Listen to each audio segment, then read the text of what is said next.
हाय guys, कैसे हो? I hope you all are well. तो आज की इस वीडियो में मैं लेकर आया हूँ काफ़ी ज़्यादा पॉपुलर जनरल नॉलेज की बुक जो हर साल आती है, जिसमें चेंजेस तो कम आते हैं लेकिन फिर भी बिकती काफ़ी ज़्यादा है। जी हाँ, मैं बात कर रहा हूँ अरिहंत की जनरल नॉलेज बाय मनोहर पांडे की बुक की। इस बार इसमें क्या क्या चेंजेस आए हैं वो आप इस वीडियो में आगे जानोगे, लेकिन एक चेंज मैं आपको बता देता हूँ कि 30 रुपये ये बुक महंगी हो गई है। लास्ट ईयर तक जो इस बुक की एमआरपी थी वो ₹195 थी, लेकिन इस बार हो चुकी है ₹225। बात की जाए कंटेंट की, तो इसमें आपको करंट अफेयर्स मिलते हैं, काफ़ी कम मिलते हैं लेकिन मिलते हैं, जिसमें इम्फेसिस दिया जाता है यूनियन बजट को। उसके बाद आपको इंडियन हिस्ट्री का पोर्शन मिलेगा। इंडियन हिस्ट्री में आपकी ancient history, medieval Indian history, modern Indian history, art and culture और वर्ल्ड हिस्ट्री के टॉपिक्स कवर किए गए। इसके बाद दोस्तों आपको ज्योग्राफी का पोर्शन मिलता है, जिसमें आपको Indian geography, world geography, ecology and environment के 3 सब सेक्शंस देखने को मिलेंगे। देन आफ्टर आपको मिलता है इंडियन पॉलिटी का पोर्शन, उसके बाद Indian economy, then general science. General science में आपकी फिजिक्स, केमिस्ट्री, बायोलॉजी और कंप्यूटर के सब सेक्शंस शामिल हैं। बिल्कुल लास्ट में आपको मिलती है जनरल नॉलेज की यूनिट, जिसमें आपको काफी मिसलेनियस इंफॉर्मेशन मिल जाएगी। मोर देन 550 पेजेस में इस बुक को प्रिपेयर किया गया है। आज की ये वीडियो देखने के बाद आप ये जानोगे कि ये जो बुक है वो किन किन कॉम्पिटिटिव एग्जाम्स के लिए यूजफुल है। करेंगे इसका एनालिसिस बिल्कुल बारीकी से और आप जान जाओगे कि बुक कितनी यूजफुल आपके लिए प्रूव हो सकती है अगर आप किसी भी जॉब ओरिएंटेड या फिर जनरल कॉम्पिटिटिव एग्जाम की तैयारी कर रहे हो। चलिए खोलते हैं बुक को और देखते हैं कंटेंट को।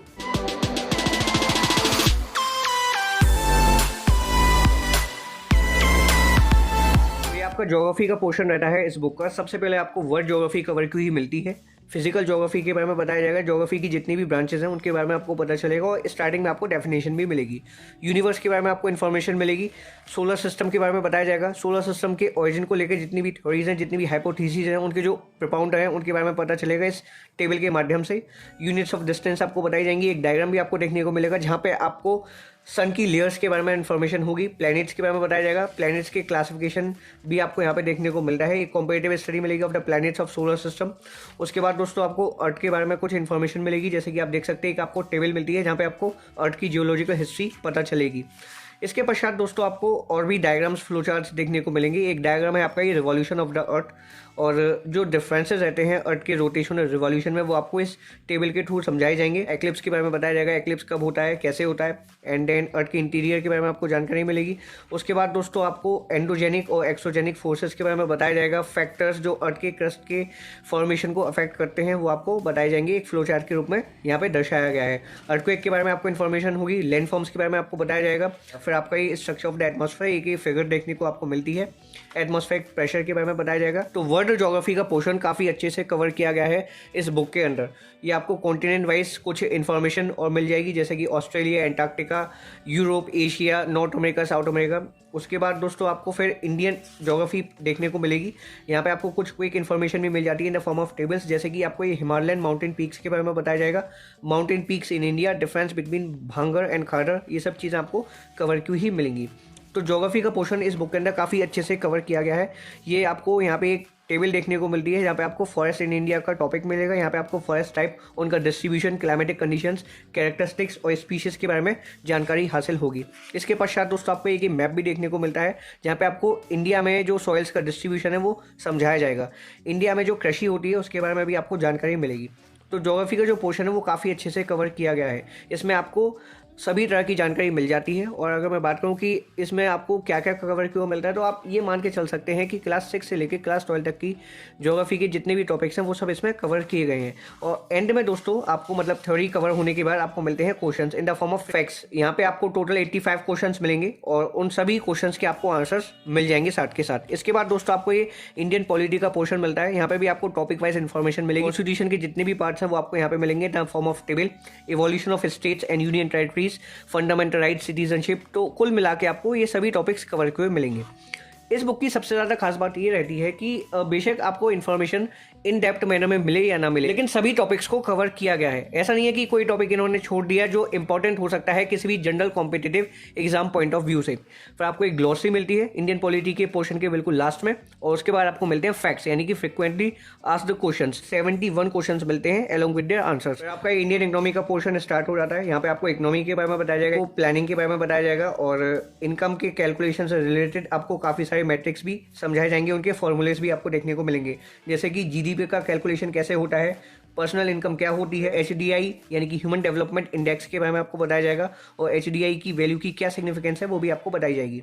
फिर आपको नीति आयोग के बारे में पता चलेगा, स्ट्रेटजीज ऑफ प्लानिंग के बारे में आपको एक टॉपिक देखने को मिलेगा, जितने भी 5 ईयर प्लान्स फॉर्म हुए थे इंडिया में वो सब आपको बताए जाएंगे। उन सब 5 ईयर प्लान्स के आपको ऑब्जेक्टिव्स और उनका असेसमेंट देखने को मिलेगा इन द फॉर्म ऑफ टेबल्स। अगर बात की जाए इकोनॉमी के पोर्शन की कवरेज की, तो बेसिकली आपको स्टैटिक टॉपिक्स देखने को मिलेंगे, और बात रही डायनेमिक टॉपिक्स की यानी कि जो चीज़ें चेंज होती रहती हैं फ्रिक्वेंटली, वो सब इसमें ज़्यादा अच्छे से कवर नहीं की गई, क्योंकि केवल करंट अफेयर्स के पोर्शन को ये चेंज करते हैं। अगर मैं बात करूं मेजर बेसिस पे चेंजेस केवल करंट अफेयर्स के पोर्शन में आते हैं इस बुक के अंदर।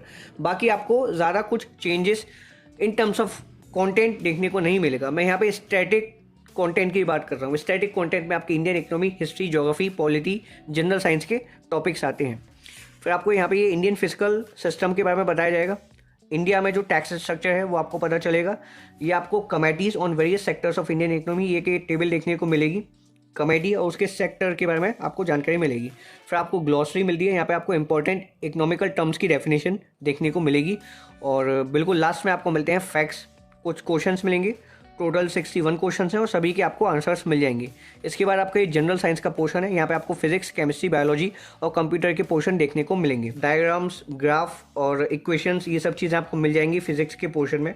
अगर बात की जाए कवरेज की, तो यूजुअली आपको 12 तक की कवरेज देखने को मिलती है, लेकिन अगर आप किसी जनरल कंपटीशन की तैयारी कर रहे हो जिसमें स्पेसिफिकली साइंस के पोर्शन से क्वेश्चन नहीं बनते बल्कि बनते हैं जनरल स्टडीज़ के पोर्शन से, तो मुझे नहीं लगता कि 11-12 की जो साइंस है वो आपको पढ़ने की आवश्यकता है। वो बात अलग है कि आप पढ़ना चाहते हो, आप अपनी नॉलेज में इजाफा करना चाहते हो तो ठीक है, लेकिन अगर आपने 11-12 में साइंस नहीं ली है तो हो सकता है कि कुछ टॉपिक्स आपको इसमें ऐसे पढ़ने को मिले तो आपको काफ़ी ज़्यादा कॉम्प्लिकेटेड नज़र भी आए। लेकिन इनका भी जो सोचना है वो गलत नहीं है कि जो स्टूडेंट्स 11-12 में साइंस पढ़ चुके हैं और उनको साइंस के बारे में पता है, यानी कि फिजिक्स, केमिस्ट्री, बायोलॉजी में जो 11-12 लेवल पे कंसेप्ट रहते हैं, तो उसकी भी कवरेज देना कोई गलत बात नहीं है। हालांकि जो नॉन साइंस बैकग्राउंड के स्टूडेंट हैं उनको थोड़ी बहुत दिक्कत होगी और उनको लगेगा कि जनरल साइंस का पोर्शन है काफ़ी ज़्यादा टफ है, लेकिन प्रैक्टिकली किसी भी कॉम्पिटेटिव एग्जाम्स में ज़्यादा एडवांस क्वेश्चंस नहीं बनते जनरल साइंस के पोर्शन से। फिजिक्स, केमिस्ट्री, बायोलॉजी के बेसिक्स ही काफ़ी हैं आपको प्रिपेयर करने के लिए। तो एनसीईआरटी 9-10 की अगर आप देख लेंगे तो जनरल साइंस का पोर्शन आपको ज़्यादा परेशान नहीं करेगा। तो इस बुक के अंदर आपको काफ़ी ज़्यादा क्लियर फिगर्स देखने को मिलेंगी जो काफ़ी ज़्यादा इन्फॉर्मेटिव भी हैं। यहाँ पे देख सकते हैं, सबसे पहले आपको कंप्यूटर की जनरेशन्स के बारे में बताया जाएगा, फिर वायरलेस कम्युनिकेशन और भी काफ़ी सारे टॉपिक्स इसमें कवर किए गए हैं। एब्रीविएशंस मिलेंगी, ग्लॉसरी मिलेगी। हालांकि अब काफ़ी ज़्यादा चीज़ें एडवांस हो गई हैं, AI, ML ये सब चीज़ें कंप्यूटर के फील्ड में आ गई हैं, वो सब चीज़ें इसमें कवर नहीं की गई हैं, लेकिन फिर भी ऐसे कुछ टॉपिक से क्वेश्चन बन जाते हैं। फिर आपका ये जनरल नॉलेज का पोर्शन रहता है। जनरल नॉलेज के पोर्शन में आपको कुछ फैक्ट एंड फिगर्स देखने को मिलेगी, क्विक इन्फॉर्मेशन मिल जाएगी in the form of tables, जैसे कि first in India, superlatives India और आपका science and technology, social welfare institute, important laboratories हैं उनके बारे में पता चलेगा। ये आपकी award winning authors of Indian origin and their writings, important United Nation agencies, उनका एस्टैब्लिशमेंट कब हुआ और उनके हेडक्वार्टर्स कहाँ हैं। तो अब मैं आपको दिखाता हूँ इंडियन हिस्ट्री का पोर्शन। तो इंडियन हिस्ट्री का पोर्शन भी इसी तरह से कवर किया गया है, वो भी आप देख लीजिए। हिस्ट्री के पोर्शन के सबसे लास्ट में आपको वर्ल्ड हिस्ट्री का टॉपिक कवर किया हुआ मिलता है। यहाँ पे आपको कुछ इंपॉर्टेंट चीज़ें बताई जाएंगी और केवल 1-2 पेजेस में कवर कर दी गई है। फिर जितने भी जो इंपॉर्टेंट वार्स थे 20th सेंचुरी के, उन सब के बारे में आपको इन्फॉर्मेशन मिलेगी और लास्ट में आपको फैक्ट्स मिलते हैं। टोटल 76 क्वेश्चंस मिल जाएंगे जिनके आंसर साथ के साथ गिवन है। आपको बेसिकली इसमें सबसे ज़्यादा मॉडर्न इंडियन हिस्ट्री कवर की हुई मिलेगी। आर्ट एंड कल्चर का भी टॉपिक आपको देखने को मिल जाएगा। ओवरऑल अरिहंत की जो जनरल नॉलेज की बुक है वो काफ़ी सही रहती है। अगर आप किसी भी कॉम्पिटेटिव एग्जाम की तैयारी कर रहे हो तो इस बुक के साथ आप पढ़ सकते हो। बस इस बुक की कुछ दिक्कत है, जैसे कि पेजेस क्वालिटी काफ़ी ज़्यादा अच्छी नहीं है। दूसरी चीज़ ये कि जो फॉन्ट साइज़ रहता है वो काफ़ी ज़्यादा छोटा है। वैसे इतनी ज़्यादा दिक्कत नहीं होगी, लेकिन फिर भी अगर ये थोड़ा फ़ॉन्ट साइज़ बड़ा कर देते या फिर इस बुक को थोड़ा साइज़ में बड़ा कर देते तो ये आई फ्रेंडली बुक बन जाती और हो सकता था कि शायद स्टूडेंट्स इस बुक के साथ और ज़्यादा कनेक्टिंग महसूस करते। लेकिन इस बात में कोई दो राय नहीं है कि ये काफ़ी ज़्यादा बिकने वाली जनरल नॉलेज की बुक है और काफ़ी रिच कंटेंट आपको ये ऑफर करती है। लेकिन दोस्तों यहाँ पे एक कैच है। कैच ये है कि इस बुक के अंदर केवल आपको स्टैटिक इन्फॉर्मेशन काफ़ी अच्छे से कवर की हुई मिलती है। अगर आप इस बुक पे कंप्लीटली निर्भर हो जाते हो किसी भी कॉम्पिटिटिव एग्जाम को निकालने के लिए, तो आपका अप्रोच बिल्कुल गलत है। आज के समय में जो ज़्यादातर क्वेश्चंस बनते हैं किसी भी कॉम्पिटिटिव एग्जाम में, वो बनते हैं आपके करंट अफेयर्स के पोर्शन से। करंट अफेयर्स के पोर्शन में जितनी अच्छी पकड़ आपकी होगी, मतलब जो अभी हाल फिलहाल में घटनाएं घटित हो रही हैं उनको जितने अच्छे से आप जान पाओगे, उनका एनालिसिस करोगे, उतने ही चांसेस हैं कि आप उस कॉम्पिटिटिव एग्जाम को निकाल लोगे जिसकी आप तैयारी कर रहे हो। स्टैटिक इन्फॉर्मेशन के हिसाब से तो ये बुक काफ़ी अच्छी है और ज़्यादा कुछ चेंजेस नहीं आते। अगर आपके पास प्रीवियस एडिशन है इस बुक का, यानी कि 2023 का है या 2022 का है, तो आपको 2024 की बुक लेने की कोई सच आवश्यकता नहीं है मेरे अकॉर्डिंग। बाकी आप लेना चाहते हैं तो ले सकते हैं, लेकिन आप सिंपली इसको अवॉइड कीजिए क्योंकि स्टैटिक इन्फॉर्मेशन में ज़्यादा कुछ बदलाव नहीं आने वाला। अब हम बात करते हैं सबसे ज़्यादा कॉन्ट्रोवर्शियल टॉपिक की, जो कि है इस बुक का करंट अफेयर्स। तो केवल 32 पेजेस में आपको एक साल के करंट अफेयर्स पढ़ने को मिलेंगे, जहाँ पे आपको हुज हु, ठीक है, नेशनल और इंटरनेशनल इंपॉर्टेंस के जो इवेंट्स हैं उन सब के बारे में बताया जाएगा, अवार्ड्स एंड ऑनर्स के बारे में आपको बताया जाएगा, और स्पोर्ट्स एंड गेम्स में जो भी घटनाएं घटित हुई हैं पिछले एक वर्ष में वो आपको पता चलेंगी। आपको यूनियन बजट की भी कवरेज मिलेगी जो आपको फरवरी 2023 में आया है फॉर द फाइनेंशियल ईयर 2023-24। तो करंट अफेयर्स की कवरेज इसमें काफ़ी कम है। 32 पेजेस में आप खुद ही सोचिए कि आपको एक साल के करंट अफेयर्स पढ़ने को मिल रहे हैं। आप कितने भी कंसाइज मैनर में कवर करने की कोशिश कीजिए करंट अफेयर्स को, लेकिन 32 पेजेस में आप एक साल के करंट अफेयर्स को प्रेजेंट नहीं कर सकते। काफ़ी ज़्यादा चीज़ें मिसिंग हैं। तो अगर आप स्टैटिक इन्फॉर्मेशन के लिए इस बुक को लेना चाहते हैं तो आप ले सकते हैं। हालांकि कुछ स्टैटिक इन्फॉर्मेशन जो है वो काफ़ी ज़्यादा पुरानी हो चुकी है, यानी कि कुछ फैक्ट एंड फिगर्स आपको आज से 5 या 10 साल पुराने देखने को मिल जाते हैं, लेकिन फिर भी ऑथर के द्वारा पूरी कोशिश की गई है कि सब चीज़ें अपडेट की जा सकें। और बाकी करंट अफेयर्स को देखते हुए तो इस बुक को आप बिल्कुल ना लें, क्योंकि काफ़ी कम और काफ़ी ज़्यादा कंसाइज मैनर में आपको कवरेज मिलती है। ओवरऑल ये बुक ठीक है स्टैटिक इन्फॉर्मेशन के हिसाब से। डायनेमिक कंटेंट के लिए तो आपको मैगजीन्स, न्यूज़पेपर्स पे ही रिलाई करने की ज़रूरत पड़ेगी, और आप मंथली करंट अफेयर्स की किसी मैगजीन को भी बाय कर सकते हैं, जहाँ पे आपको पूरे महीने का एक समरी टाइप की मिल जाएगी कि क्या क्या घटनाएं घटित हुई हैं। ओवरऑल 225 रुपये में ये बुक ठीक है। इस बुक के साथ आप जाना चाहें तो जा सकते हैं। डिस्क्रिप्शन में आपको इस बुक की बाय लिंक मिल जाएगी, और कहीं ना कहीं ये बुक आपको मदद पहुँचाएगी अगर आप किसी भी कॉम्पिटेटिव एग्जाम की तैयारी कर रहे हो। इस बुक का हिंदी एडिशन भी अवेलेबल है। अगर आप हिंदी भाषा में सामान्य ज्ञान को पढ़ना चाहते हो, अपनी जनरल नॉलेज को अच्छा करना चाहते हो, तो आप जा सकते हो इसके हिंदी संस्करण के साथ। बात की जाए कि लूसेंट और अहिंट में से कौन सी बुक बेहतर है, तो एक वीडियो मैं बना चुका हूँ, उस वीडियो को आप देखिए और तय कीजिए कि आपको कौन सी बुक बाय करनी चाहिए जनरल नॉलेज या फिर जनरल स्टडीज़ के पोर्शन को कवर करने के लिए। अगर वीडियो पसंद आई तो लाइक कीजिएगा। कोई भी डाउट है तो कमेंट सेक्शन में पूछिए। मिलते हैं अगले एपिसोड में। Thank you for watching this video.